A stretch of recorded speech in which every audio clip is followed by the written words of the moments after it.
Good afternoon, Miss BA third year students. This video is intended for MM3 pricing strategy, reviews and announcement. Reviews on the topic financial analysis, pricing for profit, specifically for production cost per unit, pricing and break-even point analysis. We have to review this one because this is very important, not only for this time, for your final exam, but especially in your fourth year for your subject feasibility study. So first we have here the production cost per unit. In finding the production cost per unit, first we have to list all costs and then classify it if it's direct labor, materials, overhead, or administrative. Then analyze the cost behavior, fixed or variable. Then we have to know the number of production in a given period, monthly, yearly, weekly, or daily.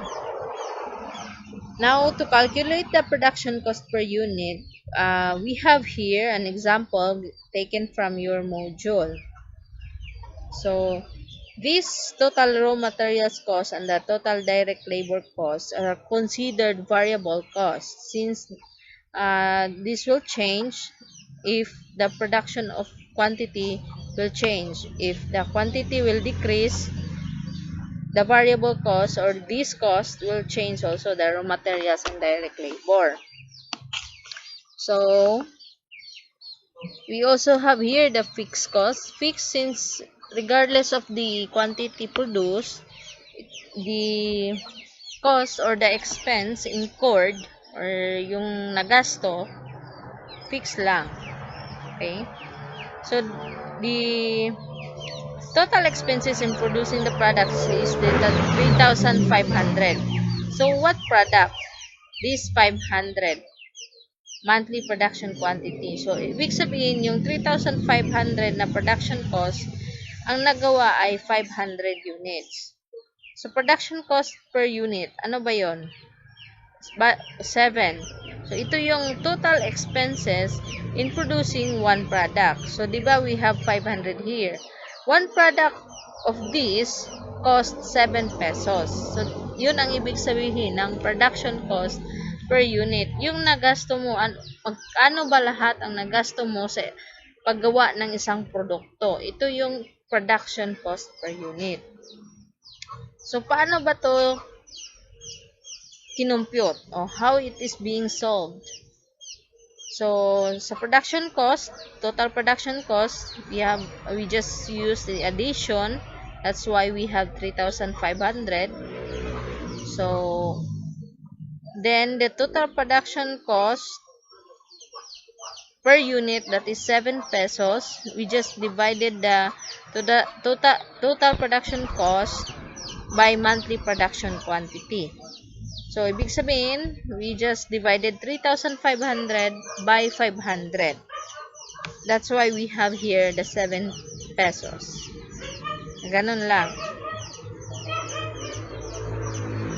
Okay, so sa pricing naman, in our module, we use the cost plus pricing strategy. Ito yung formula, P equals EVC plus AVC, open close parenthesis M, where P is the price, AVC is the average variable cost, na ang formula ay total variable cost divided by units produced. Yung M is the markup percentage, which is fixed or usually set by companies. So, to calculate the price, again, add natin yung total variable cost, that is 3,000, then fixed cost is 500. So, again, ito yung formula, no? So, AVC, paano ba ginawa? So, yung total variable cost na 3,000 is dinivide lang ng 500 to get, that is 6 to have the AVC. Then, M, for example, is being set as 75%. So, what we're going to do is this. 6 plus 6 multiplied by 0.75. That is the conversion of 75% to decimal point.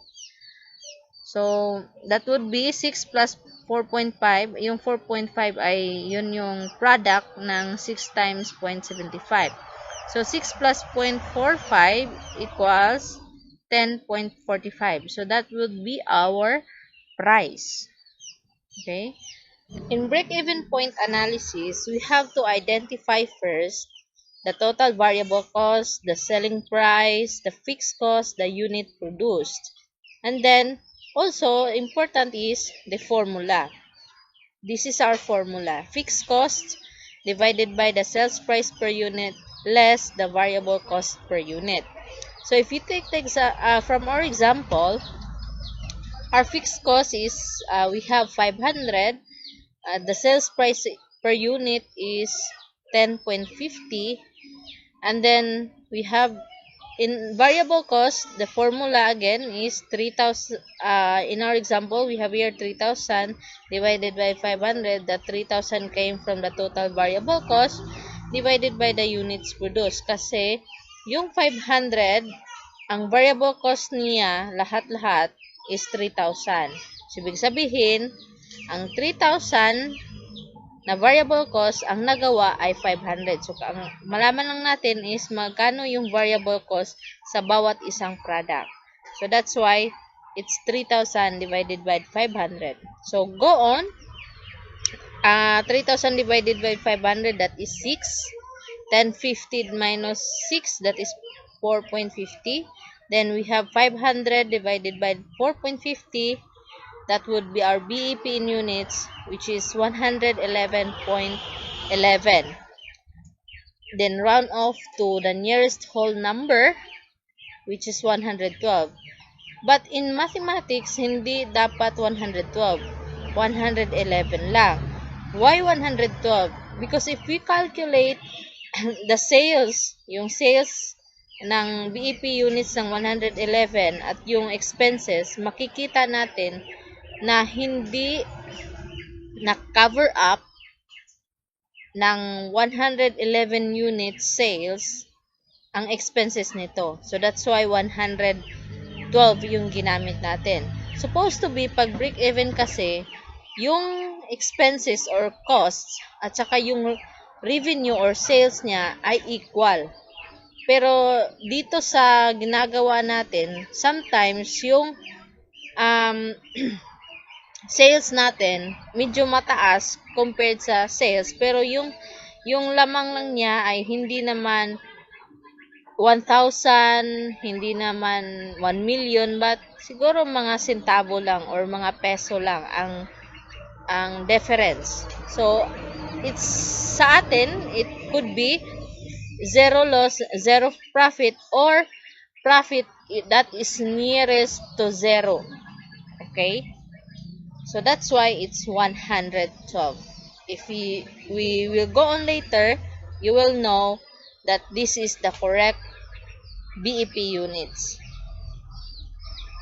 So, the BEP units, or we have 112. Then, to get the sales, ito yung formula, break-even point in dollars equals sales price per unit multiplied by break-even point in units. So, yung price natin is 1050, yung break-even units natin is 112, multiply lang yan, kaya we have 1,176 BEP sales. Okay? So, again, ang break-even point analysis natin, it's the amount of revenues or units that must be sold na kailangang ibenta to cover fixed and variable cost, no? Yun yung kailangan nating isipin. Ito bang total na units na to ma-cover up o mababayaran niya na ang lahat ng fixed and variable cost? So, that's why titingnan natin kung ma-cover up ba ng sales na 1,176 ang total expenses. Ngayon, alamin natin yung total expenses. Kasi kung mas mataas pa yung total expenses natin kaysa sales, ibig sabihin yung BEP units natin ay mali. Okay? Total expenses for BEP units. From the word expenses, it can be also cost. So, again, ito yung table natin kanina. yung variable cost natin, again, na-identify na natin, ito yung mga classification ng cost, ito ang behavior, ito yung dalawa, raw materials at direct labor, variable sila, that is 3,000 pag i-add natin, and we have the fixed cost that is 500. Okay, so yung 3,000 na variable cost, ang nagawa again is 500. So, we have to divide 3,000 by 500 para malaman natin magkano yung variable cost sa bawat isang produkto. Yung sagot natin dyan ay 6. That is 6. So, BEP units natin ay 112 times 6. Okay?